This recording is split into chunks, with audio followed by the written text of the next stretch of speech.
Ay, ang ganda ng ano nila dito, oh. Itong motor, oh, parang EDV. 150cc rin pala ito siya. Adventure X. Ito yung bagong labas siguro nila tong ano, motor. Mamaya tatanong natin to dito sa agent na kay sir dito. Tatanong natin to mamaya. Ito yung ano, kasi napadaan ako dito ngayon dito sa may bandang Kamarin. Ito yung mga available units nila dito. Ayan, pakita ko lang. So ito yung available unit nila dito ngayon, no? Yung Rossi na 150i, no? Dalawang unit ang meron sila dito. At meron din pa rin sila dito ano, available dito yung Pulse. Ayan, 150R if I, ayun, black yung available nila dito. Tapos ito pa rin yung dati nilang nailabas na. Ito yung malaking motor nila dito na scooter, and yung 400i. So kaya tayo napapunta rito sa Rossi ngayon dahil mayroon tayong nakita dito nga video doon sa isang vlog ng isang motovlogger na mayroon na palang 1000cc. Hindi ko lang alam yung kung mayroon nang available dito sa atin sa Pilipinas yung 1000cc na yan, na pinagtawanan ng isang motovlogger kasi nga Rossi nga lang daw yung kanyang motor. So malalaman natin dito mamaya dito sa kay sir, no, kung talagang meron na talaga dito yung 1000cc na yan dito sa atin sa Pilipinas. So sa ngayon, ito yung mga available unit nila dito ngayon, yung Flex, ito yung Sparkle, available pa rin yan dito sa kanila.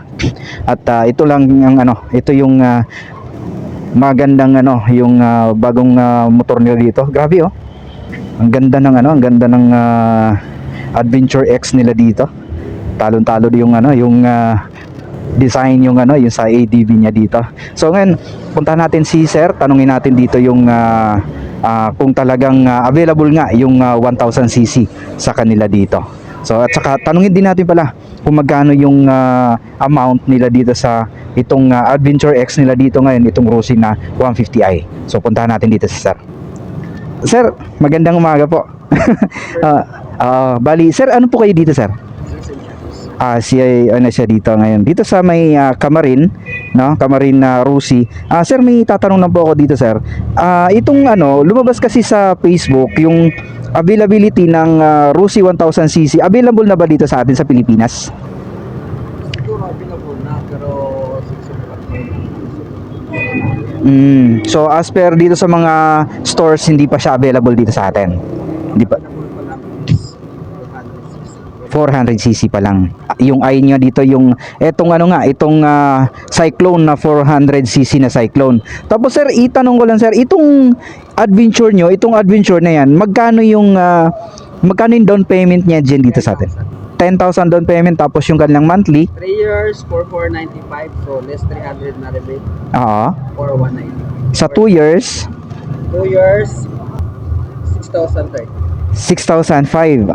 6,035. Sa 2 years yun. Less 300. Okay. So sa 1 year, nag-ano kayo ng 1 year? Meron din. 10,660. 10,660. Yan yung 1 year kapag i-avail mo itong Adventure X, no? Ang ganda ng kanyang ano, no? 150i na rin pala ito siya. So ito yung ano dito ng mga ADV ng Honda.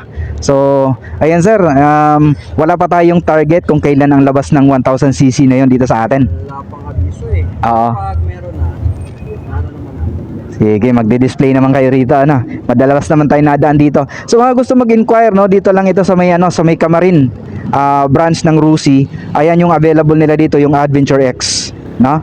At si Sir ulit, anong pangalan sir? June. Sir June. Ayan, punta lang kayo dito para makater kayo dito ni sir. Maraming salamat sir, ha. Ayan po.